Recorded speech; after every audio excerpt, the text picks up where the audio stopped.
Hi friends, I'm Kamali. நம்ம இந்த வீடியோவில் நீட் 2021 கொஷின் பேப்பரோட பாட்னி கொஸ்டின்ஸ் வந்து பார்க்கலாம். சில கொஸ்டின்ஸு. ஸோ ஃபஸ்ட் கொஸ்டின் என்ன அப்படின்னா, மியூட்டேஷன்ஸ் பிளான்ட் செல்ஸில் எதனால இன்டியூஸ் ஆகுதுன்னு கேட்குறாங்க. Mutation in plant cells can be induced by. First of all மியூட்டேஷன்னா என்னன்னு தெரியணும். மியூட்டேஷன்னா என்னென்னா இட்ஸ் சடன் சேஞ்ச் அப்படின்னு சொல்லலாம். எதில் நடக்கும் அப்படின்னா ஆர்கானிசம்ஸில் நடக்கக்கூடிய sudden change. Sudden change in organisms. இது வந்து என்ன ஆகும் அப்படின்னா ஆஃப்ரிங்ஸுக்கு வந்து போகும், டிரான்ஸ்மிட்டட் ஆகும் இந்த மியூட்டேஷன்ஸ் வந்து. ஸோ அது எதனால நடக்குதுன்னு கேட்டிருக்காங்க. ஃபர்ஸ்ட் ஆப்ஷன் என்ன கொடுத்துருக்காங்க அப்படின்னா கைனட்டின்னு கொடுத்துருக்காங்க. கைனட்டின் அப்படிங்கிறது இஸ் அ பிளான்ட் ஹார்மோன், அதாவது சைட்டோகைனின் சொல்லக்கூடிய ஒரு பிளான்ட் ஹார்மோனோட இருக்கக்கூடிய சப்ஸ்டன்ஸ். இங்கே ஜியாட்டின் கொடுத்துருக்காங்க. இதுவும் என்ன அப்படின்னா plant hormone of cytokinin. Plant hormone of cytokinin. இப்போ இது ரெண்டுமே என்ன அப்படின்னா சைட்டோகைனினோட இருக்கக்கூடிய சப்ஸ்டன்ஸ் தான். இது வந்து சைட்டோகைனின்ல ஆர்டிஃபிஷியலா கிடைக்கிறது. ஆர்டிஃபிஷியலா வந்தது கைனட்டின் அப்படிங்கிறது. ஜியாட்டின்ங்கிறது நேச்சுரலாவே இருக்கும் பிளான்ட்ஸுக்கு வந்து. சைட்டோகைனின்ல ஜியாட்டின்னு சொல்லக்கூடிய சப்ஸ்டன்ஸ் நேச்சுரலாவே பிளான்ட்ஸுக்கு வந்து இருக்கும். இன்ஃப்ராரெட் ரேஸ் அப்படின்னா இது வந்து எலக்ட்ரிக்கல் ஹீட்டர்ஸ், அதாவது அது எது வந்து ஹீட்டிங் இதுக்கு பண்ணுதோ அது எல்லாத்துக்கும் ஹெல்ப்ஃபுல்லா இருக்குது. இது வந்து இன்விசிபிள், நம்மளால பார்க்க முடியாது. ஒன்லி நம்ம ஹீட் மூலமா தான் நம்ம சென்ஸ் பண்ணிக்க முடியும். இது வந்து மியூட்டேஷன்ஸ்க்கு காரணம் இல்லை. காமா ரேஸ் தான் மியூட்டேஷனுக்கு காரணம். காமா ரேஸ் எதுல இருந்து வருது அப்படின்னா ரேடியேட்டிவ் சப்ஸ்டன்ஸ்ன்னு சொல்லலாம்.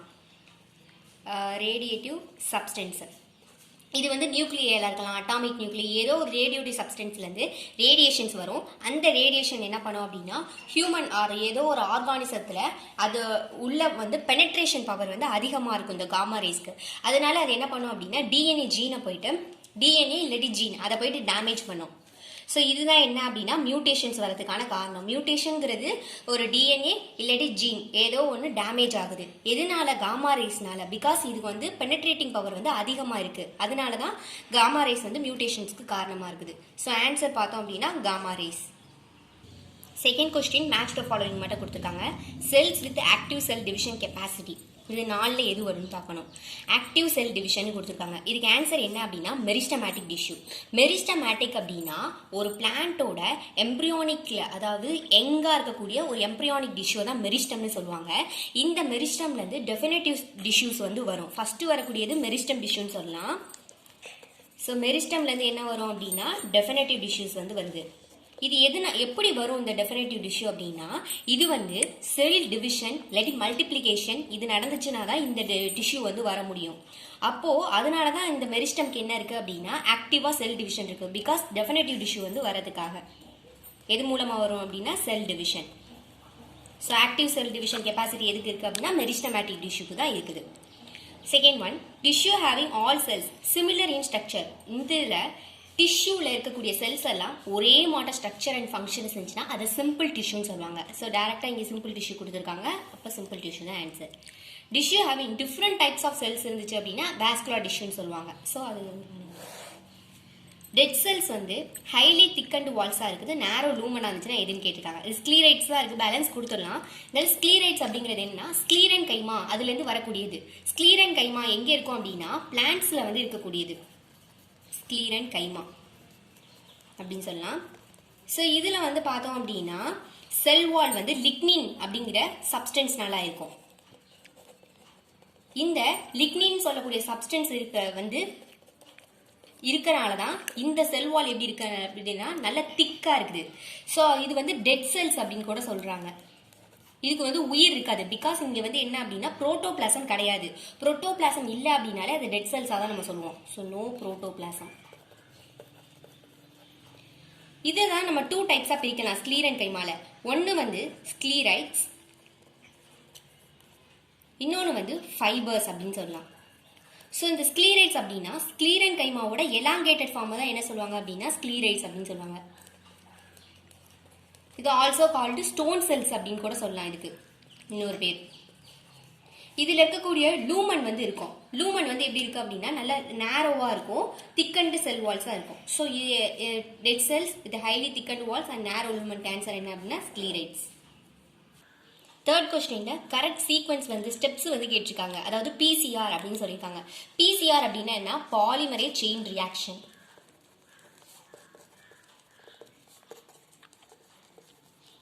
பாலிமரேஸ் செயின் ரியாக்ஷன் இது என்ன அப்படின்னா ஜீன் ஆஃப் இன்ட்ரெஸ்ட். அதாவது ஜீன் ஆஃப் இன்ட்ரெஸ்ட்னா நம்மளுக்கு எந்த கேரக்டர் வந்து பிடிச்சிருக்கோ, ஏதோ ஒரு கேரக்டர் பிடிச்சிருக்கு அப்படின்னா அந்த கேரக்டரை வச்சிருக்கக்கூடிய ஜீன் ஆஃப் இன்ட்ரெஸ்ட் அப்படின்னா நம்மளுக்கு எந்த கேரக்டர் பிடிச்சிருக்கோ அந்த கேரக்டர் இருக்கக்கூடிய ஜீனை தான் ஜீன் ஆஃப் இன்ட்ரெஸ்ட்னு சொல்லுவாங்க. அந்த ஜீன் ஆஃப் இன்ட்ரெஸ்ட்டை என்ன பண்ணுவாங்க அப்படின்னா மல்டிபிள் காப்பி எடுக்கிறதுக்காக யூஸ் பண்ணக்கூடிய டெக்னிக் தான் என்ன அப்படின்னா பிசிஆர்னு சொல்லுவாங்க. ஸோ ஜீன் ஆஃப் இன்ட்ரெஸ்ட் இதை மல்டிபிள் காப்பீஸ் எடுப்பாங்க. மல்டிபிள் காப்பீஸ் இல்லாட்டி பில்லியன் டைம்ஸ் ஆஃப் காப்பீஸ் வந்து எடுக்கிறதுக்காக இருக்கக்கூடிய டெக்னிக். இதுல வந்து 3 ஸ்டெப்ஸ் வந்து வருது. அது என்ன அப்படின்னா first step denaturation, second one வந்து அனீலிங், தேர்ட் ஒன் வந்து எக்ஸ்டென்ஷன். அதாவது மல்டிபிள் காப்பீஸ் எடுக்கணும் அப்படின்னா ஃபர்ஸ்ட் ஒரு டிஎன்ஏ ஸ்ட்ராண்ட் என்ன ஆகணும் அப்படின்னா ரெப்ளிகேட் நடக்கணும். ரெப்ளிகேட் விச் மீன்ஸ் அது வந்து இன்னொரு அதே மாட்டா இருக்கக்கூடிய டிஎன்ஏ வந்து என்ன பண்ணும், ப்ரொடியூஸ் பண்ணும். ஸோ டீநேச்சுரேஷன் அப்படிங்கிற மெத்தட்ல எவ்வளோ அதாவது ஒவ்வொரு மெத்தடுக்கும் வந்து டெம்பரேச்சர் வந்து கொடுப்பாங்க. டீநேச்சுரேஷன் மெத்தடுக்கு 90லேருந்து 92 டிகிரி செல்சியஸ் வந்து இருக்குது. அனீலிங்க்கு வந்து 40 to 60 டிகிரி செல்சியஸ், எக்ஸ்டென்ஷனுக்கு 72 டிகிரி செல்சியஸ். ஸோ இந்த டெம்பரேச்சரில் தான் நடக்குது. ஃபர்ஸ்ட் டீநேச்சுரேஷனில் என்ன பண்ணுறாங்க அப்படின்னா ரெப்ளிகேஷன் நடக்கும் இந்த இடத்துல. அதாவது அந்த அந்த இருக்கக்கூடிய அந்த டிஎன்ஏவோட இது வந்து மாறும். அனீலிங் அப்படிங்கிற இடத்துல பிரிஞ்சிரும். அதாவது தனித்தனியாக வந்து பிரிஞ்சிரும். ரெப்ளிகேட் ஆனது தனித்தனியாக ஒவ்வொரு இதாக உருவாக்கிடும். எக்ஸ்டென்ஷன் அப்படிங்கிற இடத்துல ஃபுல்லாகவே அந்த இடத்துல ஃபார்ம் ஆகிடும். ஸோ இந்த அனீலிங்க்கு ஹெல்ப்ஃபுல்லாக இருக்கிறது என்ன அப்படின்னா டேக் பாலிமரேஸ் அப்படின்னு சொல்லக்கூடிய என்சைமை யூஸ் பண்ணிக்கிறாங்க. ஸோ இதில் வந்து ஒவ்வொன்றுக்கும் ஒவ்வொரு டெம்பரேச்சர் வந்து ரொம்ப முக்கியம், இங்கே கொடுத்துருக்க டெம்பரேச்சர்ஸ். ஸோ இதுதான் என்ன அப்படின்னா 3 ஸ்டெப்ஸு: டீநேச்சுரேஷன், அனீலிங், எக்ஸ்டென்ஷன். இது எங்கே இருக்குது அப்படின்னா ஃபர்ஸ்ட் ஆப்ஷனில் கொடுத்துருக்காங்க. இது எப்படி ஞாபகம் வச்சுக்கலாம் அப்படின்னா டேய் அப்படின்னு ஞாபகம் வச்சுக்கலாம், DAE. Fourth question match the following கொடுத்துருக்காங்க. லெண்டிசெல்ஸ் அப்படின்னு சொல்லியிருக்காங்க. லெண்டிசெல்ஸ்னா ஒரு உட்டி பிளான்ட் இருக்கு அப்படின்னா அதில் நிறைய அண்டர்லேயிங் டிஷ்யூசஸ் வந்து இருக்கும். இப்போ அந்த இடத்துல வந்து ஏரை அட்மிட் பண்ணுறதுக்காக என்ன பண்ணோம் அப்படின்னா ஓப்பனிங்ஸ் வந்து இருக்கும். எங்கே அப்படின்னா ஸ்டெம் ரீஜியன்லையும் ரூட் ரீஜியன்லையும் இருக்கும். ஸ்டெம்மு ரூட்டு இந்த 2 ரீஜியன்லையும் என்ன இருக்கும் அப்படின்னா ஓப்பனிங் வந்து இருக்கும் ஏரை அட்மிட் பண்ணுறதுக்காக. இது எதுக்கு ஹெல்ப்ஃபுல்லாக இருக்குது அப்படின்னா லெண்டிசெல்ஸ் வந்து ஒன்று வந்து ரெஸ்பிரேஷனுக்காகவும் இன்னொன்று வந்து எக்ஸ்சேஞ்ச் ஆஃப் கேஸஸ். அது ரெண்டும் ஒன்று தான், எக்ஸ்சேஞ்ச் ஆஃப் கேஸஸ். இது ரெண்டுத்துக்கும் ஹெல்ப்ஃபுல்லாக இருக்குது. ஸோ இதுக்கு வந்து என்ன அப்படின்னா எக்ஸ்சேஞ்ச் ஆஃப் கேஸஸ் தான் ஆன்சர். கார் கேம்பியம் அப்படின்னு கொடுத்துருக்காங்க. கார் கேம்பியத்துக்கு இன்னொரு பேர் என்ன அப்படின்னா பெல்லோஜன். அதாவது இந்த கார் கேம்பியம் வந்து எதனால உருவாகுது அப்படின்னா இது வந்து பிளான்ட்ஸ்ல வந்து இருக்குது. இது வந்து கார்டெக்ஸ், ப்ளோயம், எபிடெர்மிஸ், பெரிசைக்கிள், இந்த 4னால உருவாகுது. இது எதுக்கு இது வருது அப்படின்னா செகண்டரி growth கொடுக்கறதுக்காக, பிளான்ட்ஸோட செகண்டரி growth கொடுக்கறதுக்காக வருது. ஸோ இந்த கார் கேம்பியம் சொல்லக்கூடிய இந்த பெல்லோஜென் ஆனது வெளியில, அதாவது அவுட்டர் செல்ஸ் இன்னர் செல்ஸ் அப்படி இருக்கும். இப்போ இது கார் கேம்பியம் அப்படின்னா அவுட்டர்ல சில செல்ஸ் இருக்கும், இன்னர்ல சில செல்ஸ் இருக்கும்.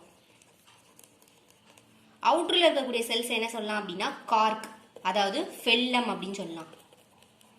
இது வந்து என்ன அப்படின்னா அந்த அந்த பிளான்ட்டுக்கு ஒரு ப்ரொடக்டிவ் கொடுக்கக்கூடியது செல் வால்.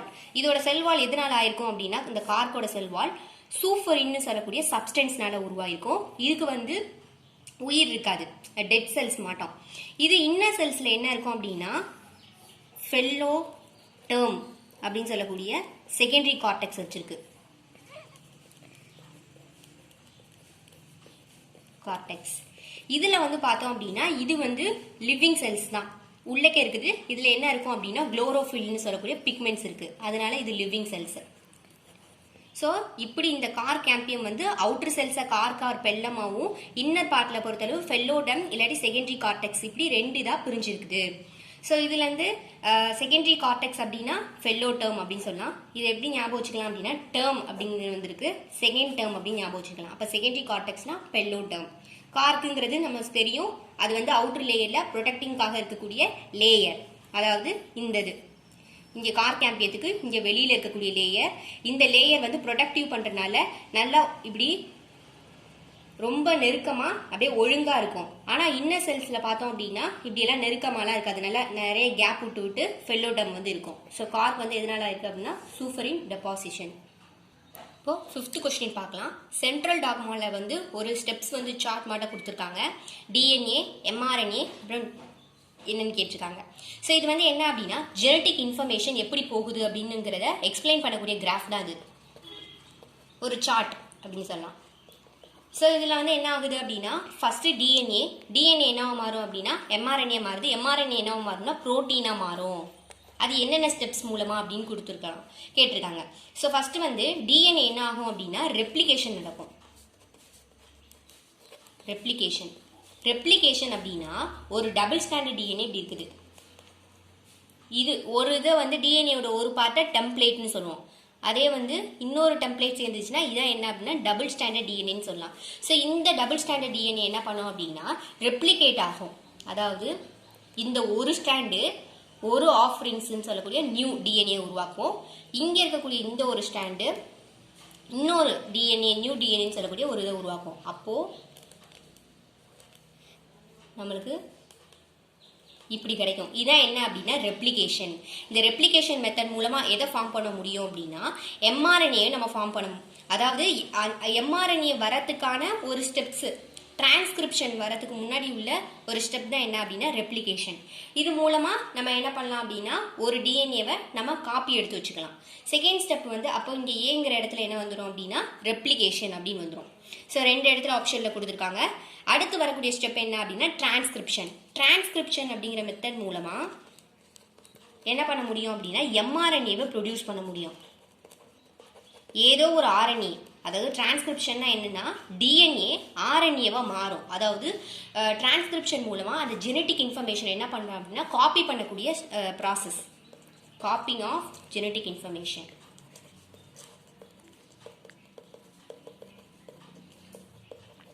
இங்கே வந்து மெசஞ்சர் ஆர்என்ஏ தான் ஜெனட்டிக் இன்ஃபர்மேஷனை எடுத்துகிட்டு போகுது. ஆர்என்ஏல மெசஞ்சர் ஆர்என்ஏ, நிறைய ஆர்என்ஏ வந்து இருக்குது, டிஆர்என்ஏ, ஆர்ஆர்என்ஏ அப்படின்னு இருக்குது. இதில் மெசஞ்சர் ஆர்என்ஏ தான் என்ன பண்ணுது எடுத்துகிட்டு போகுது. ஸோ மெசஞ்சர் ஆர்என்ஏலேருந்து ப்ரோட்டீன் வந்து எப்படி ஃபார்ம் ஆகிருக்கும் அப்படின்னா டிரான்ஸ்லேஷன் அப்படிங்கிற மெத்தட் மூலமாக நடந்திருக்கு. இங்கே வந்து டிரான்ஸ்லேஷன் வந்து நடக்கிறதுக்கு ஹெல்ப்ஃபுல்லாக இருக்குது. இது எங்கே நடக்கும் அப்படின்னா செல்லோட சைட்டோபிளாசத்தில் வந்து நடக்குது. இதுக்கு ஹெல்ப்ஃபுல்லாக இருக்குது ரைபோசோம் சொல்லலாம். இந்த எம்ஆர்என்ஏ என்னவா மாறப்போது ப்ரோட்டீனாக மாறக்கூடிய அந்த இதுதான் டிரான்ஸ்லேஷன் அப்படின்னு சொல்கிறாங்க. இதை வந்து எம்ஆர்என்ஏ இருக்குது. எம்ஆர்என்ஏ என்ன பண்ணும் அப்படின்னா சில சீக்வன்ஸ் வந்து வச்சுருக்கோம். அது கூட தான் என்ன இருக்குது அப்படின்னா ரைபோசோம்ஸ் வந்து இருக்குது. எம்ஆர்என்ஏ வந்து ஒரு சீக்வன்ஸ் வச்சுருக்கு. இப்போ GUU, UGU, GCU அப்படின்னு சொல்லக்கூடிய ஒரு சீக்வன்ஸ் இருக்குன்னு வச்சுக்கலாம். ஸோ இந்த எம்ஆர்என்ஏ கூட என்ன பண்ணும் அப்படின்னா அமினோ ஆசிட்ஸ் வந்து அதோட பொசிஷனில் வந்து கரெக்டான பொசிஷனில் வந்து உட்காரும். இப்போது ஒவ்வொரு அமினோ ஆசிட்டும் பார்த்தோம் அப்படின்னா இது ஒரு அமினோ ஆசிட், இது ஒன்று. ஒவ்வொரு அமினோ ஆசிட்ஸும் 3 கோடான்ஸ் விச் மீன்ஸ் ட்ரிப்ளெட் அப்படின்னு சொல்லலாம். ட்ரிப்ளெட் வந்து வச்சுருக்கோம். இதெல்லாம் என்ன அப்படின்னா ஜெனட்டிக் கோட். இப்போ இந்த இது என்ன பண்ணோம் அப்படின்னா வந்து இந்த எம்ஆர்என்ஏ கூட கரெக்ட் பொசிஷனில் வந்து உட்காரும். ஸோ இங்கே வந்து ஜி அப்படின்னா அதாவது அடினைன் தயமின் கூட சேரும் டிஎன்ஏல பொறுத்தளவு. ஆனால் ஆர்என்ஏல பொறுத்தளவு யுராசில் கூட சேரும், குவானைன் சைட்டோசின் கூட சேரும். இதுதான். ஸோ இப்போ வந்து குவானைன் இருக்குது. குவானைன் எது கூட சேரும்? சைட்டோசின் கூட சேரும். அப்போது இந்த இதில் 2 இது, இந்த பார்ட்டு இந்த சி வரும், இங்கே ஒரு சி இருக்குது சைட்டோகைன். அப்போது இங்கே ஒரு அமினோ ஆசிட்ஸ் வர சான்ஸ் இருக்குது, இது ஒரு அமினோ ஆசிட் வர சான்ஸ் இருக்குது. ஆனால் யூ அப்படிங்கிறது அடினோசைன் வரணும். அப்போது அடினைன் அந்த இது வரணும். அப்போது இங்கே இருக்குது அடினைன் ஏ. அப்போ ஃபஸ்ட்டு ஒன்று என்ன வரும் அப்படின்னா VAL அப்படின்னு சொல்லக்கூடிய அமினோ ஆசிட்ஸ், அதோட கோடான்ஸ் CAA. இதே மாட்டம் இது UGU அப்படின்னா அங்கே என்ன வரணும் அப்படின்னா அடினைன், அதாவது இந்த இது வரணும் CYSன்னு சொல்லக்கூடிய அமினோ ஆசிட். இந்த இடத்துல ACA. இந்த இடத்துல பார்த்தோம் அப்படின்னா இந்த இது வரணும், ALAன்னு சொல்லக்கூடிய அமினோ ஆசிட். இதுக்கு இருக்கக்கூடிய ட்ரிப்ளெட் கோடான் வந்து CGA. ஸோ இப்படி கரெக்ட் பொசிஷனில் வந்து உட்காந்ததுக்கப்புறம் இந்த அமினோ ஆசிட்ஸ்லாம் சேர்ந்து பாலிபெப்டைட் செயினாக மாறும். இந்த பாலிபெப்டைட் செயின்லாம் சேர்ந்ததுக்கு பேர் தான் புரோட்டீன். இந்த பாலிபெப்டைட் செயின் இதான் என்ன அப்படின்னா புரோட்டீன். ஸோ கரெக்ட் ஆன்சர் பார்த்தோம்னா ஃபர்ஸ்ட் ஒன் ரெப்ளிகேஷன், செகண்ட் இருக்கக்கூடியது transcription, third one translation, fourth one protein. இதுதான் ஆன்சர். இப்போ டிரான்ஸ்ட்ரக்ஷன் அப்படிங்கிறது என்னன்னா, ஒரு பாக்டீரியா மூலமாக அதாவது ஏதோ ஒரு டிஎன்ஏவை ஒரு செல்லேருந்து இன்னொரு செல்லுக்கு ஏதோ ஒரு ஏஜென்ட் மூலமாக, ஏஜென்ட் வந்து பாக்டீரியா ஃபேஜ் மூலமாக எடுத்துகிட்டு போகிறது தான் டிரான்ஸ்ட்ரக்ஷன் சொல்லுவாங்க. அது இதில் வராது. இது வந்து ரெப்ளிகேஷன், டிரான்ஸ்கிரிப்ஷன், டிரான்ஸ்லேஷன், புரோட்டீன். இதுதான் இதுக்குள்ள கரெக்டான சீக்வென்ஸுக்குள்ள ஸ்டெப்ஸ் அப்படின்னு சொல்லலாம். ஸோ இந்த 5 கொஸ்டின்ஸ் வந்து நம்ம பார்த்துருக்கோம். நெக்ஸ்ட்டு ஒன்று அடுத்த பார்ட்டில் வந்து பார்க்கலாம். தேங்க்யூ.